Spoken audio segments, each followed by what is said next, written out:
won't keep you long because the truth of the matter is I don't think there's an awful lot happening at West Ham at the moment. We remain apparently in talks with Brighton for Evan Ferguson. The sticking point is understood to be £40 million, just the odd £40 million between friends.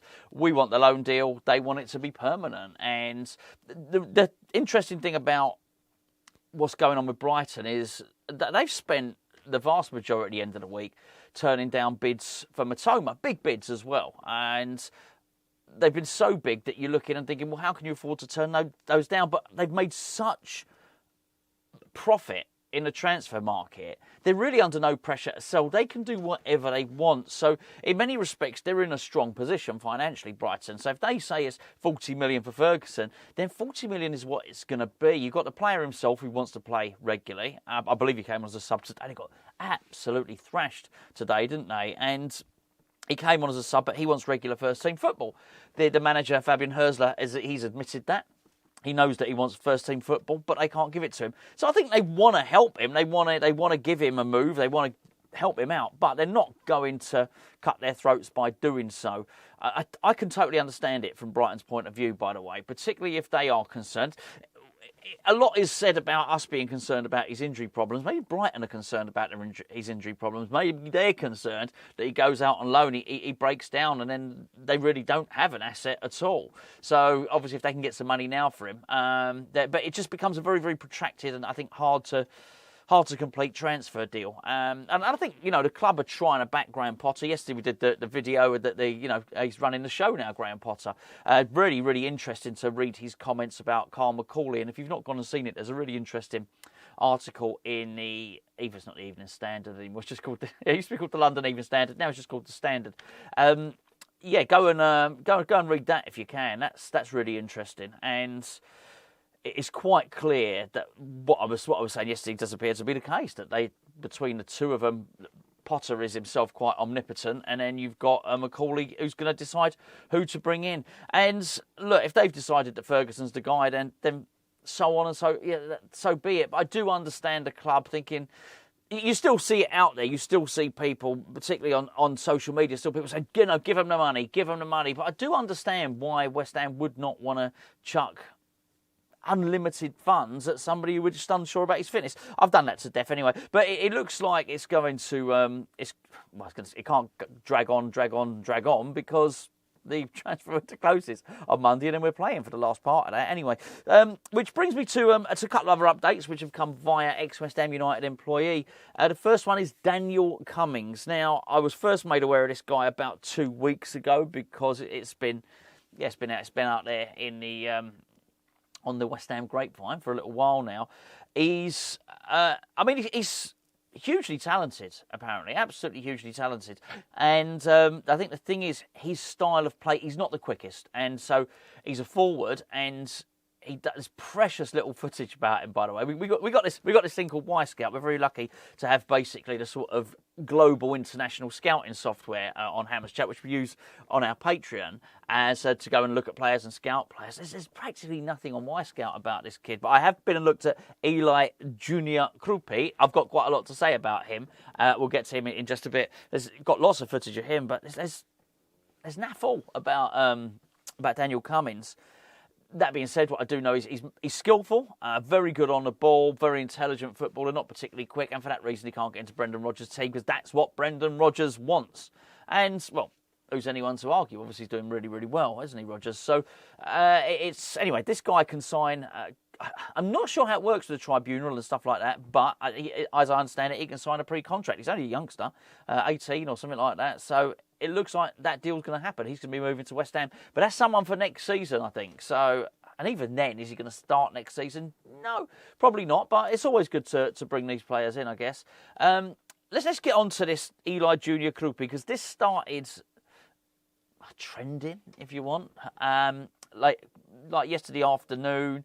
I think it was X put the information out there. And I think a couple of people probably took the information and sort of run, and because X had put it out there, sort of guessed that the deal was happening. But it was never as advanced as it got reported late last night, as I understand it. There were talks. Now he is with Lorient, and they're in the second division. So it is I think it's been said like £30 million, which is a lot of money for a lower league player, right? Would you go and spend that on a championship player? That's a lot of money, isn't it? Normally you're taking a little bit of a risk by buying from a lower division, and you'll, that will be reflected in the price.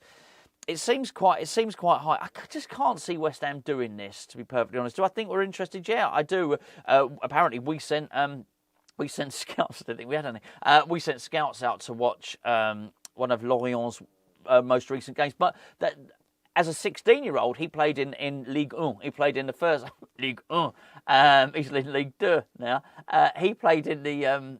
He's played at the top level apparently for Lorient. So it's not like they're always a lower league team. They spent plenty of time in the French top division. So maybe it's a little bit reflected. He's 18, very, very talented. And I have watched. So I've watched all of his career goals. I've watched his assists. I've watched his dribbles. And I've watched his not key passes. They're called something else. I forgot what they're called now. So I probably spent about 45 minutes looking at this kid, looking at what he's like. Fast, good at dribbling, loves flicking the ball over people's heads. Good finisher. On some of the games, he's wearing a number 9 on his back, and he's anything but, really. If anything, I don't know. He finishes well enough to be a striker. He's not a big lad, but he's that type of he's got that type of forward that, if you like, will still score a lot of headers. Like Jota, if you like, will still score a lot of headers because he's very clever. Chicharito was like that, wasn't he? He'll find a little bit of space, get in, stooping header, that sort of thing. So win his fair share of headers, long shots, good awareness, quick, good dribbler. He would be more of a wide forward, I would imagine. Certainly, I wouldn't suggest he's got the physical presence to play as a number 9. He just had a number 9 on his shirt. There are other times he's playing with number 28 on his back and different things. He looks talented, but despite that, we are looking at him playing second-tier football in France. So I think it's a risk. I just cannot see West Ham paying big money for somebody like this. I mean, I do think you should go out. I do think you should scout the lower leagues, and I do think you should look. But it's got to be reflected in the price if they're not a proven player, and he's certainly not. It's a hell of a lot of money. I don't know if it's £30 million, €30 million, who knows? But good player, skillful player, technically very, very good. I think the other thing you got to do when you're looking at stuff, I think for so many years I've said, well, this type of striker wouldn't suit David Moyes, and I would dismiss many strikers for that reason. We don't know what Potter's going to do yet, because we've got a little inkling, but he hasn't had anywhere near a fit squad. He might do something completely different. And look what he did with Crescencio Somerville. Straight away, did something completely unexpected. He could do that with any number of players, and maybe he is looking at this player. Maybe this is one, but maybe it's not as a striker. Maybe it's for a completely different position. That would not surprise me at all. So I think you've got. Whereas before you might have looked at a player and thought, oh no, there's no way we'd be interested in this guy. I think maybe you've got to look at it a little bit differently now and think, okay, perhaps there's a chance. Look, these are meagre pickings at the moment. Oh, a little bit of other news, not worth a video on its own, of course, is it does look like Said Ben Rama is going to sign for another, funny enough, a Saudi League 2 team, which could net West Ham a little bit of a sell-on fee. It's only $250,000. That's how bad. That's a really crap small bit of news, but that's how little there is, and it's just the way this transfer window has gone. Really, there's not a lot happening. Well, clearly, because we haven't really signed anyone. I guess like last window, we signed Calvin Phillips last window, and we had a really, really big summer, signed loads of players in the summer, not so much in the winter. I think that looks to be the case here. I don't know. My gut instinct on Ferguson, I don't have one really. I think I can see either happening. I could completely see both. If we're that far apart, if Brighton are saying 40 million or whatever, loan with obligation of 40 million, and we're saying, well, try before you buy, please. That's still a difference of 40 million. That's going to be hard. That's not, in many respects, that's significantly further apart than we were when we were haggling between 40 million and 35 million in the summer with Aston Villa for John Duran. There's only a disparity of 5 million there, or whatever it might have been. This is quite a big one, so I can see this not happening. I can also see it happening, but Brighton have got what they got. Look, they're not in danger. They're not in danger at all. I just think Brighton spent so much money in this transfer window, the summer one, I mean.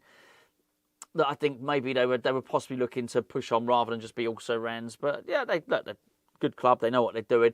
But as I said, they show Matoma. They don't need to sell anyone that they don't want to sell. And maybe Herzler's going to be looking at his team now and thinking, oh, you know what, I might change things up a little bit. Might be good to have another striking option. Probably needs to look at his defence after today, doesn't he? And David Moyes, what about that, eh? 3 wins on the bounce. 4-0. 4-0. 4-0. I don't want to be ungracious. I'd like David Moyes, but if I'm honest, I don't want them to win because I don't want to get relegated or anything like that, but I don't want to finish above us just because of the be careful what you wish for brigade. They can't wait. They cannot wait. No, they can't. I'm telling you, Paul Merson, Richard Keys, Jeff Stelling, Alan Brazil, Alan Shearer, they cannot wait to wag their finger at us, tell us what naughty boys will be deluded. Deluded. That's what will be said. West Ham fans, deluded West Ham fans, should have been careful what they wish for. I'm actually a little bit pleased for Moyes, but it's still annoying me when they win. And I think, you know what, I saw that 4-0 today. And I thought, oh yeah, you could tell that Moyes is back with Alan Irvine. You can just tell it is. I'd love to see his stats at West Ham with Irvine and then after he left, because I do think the drop off. You wouldn't be precise with it because he stayed and did part time and then he left, so he didn't it wasn't there and then he went totally. Yeah, I mean, look, there you go. So he's got the band back together, and I think Everton are doing really well. But yeah, big win, 4-0 win today. Anyway, there you go. Sorry, I can't tell you more. If West Ham signs someone, I'll be back to do a video. I'll be jumping around about it. But as I said, I'm not fuming. I'm not furious about it. I don't mind us being a little bit more careful. I think it's hard to look at that summer transfer window, and you can't look at that summer transfer window and think that was really, it was all successful.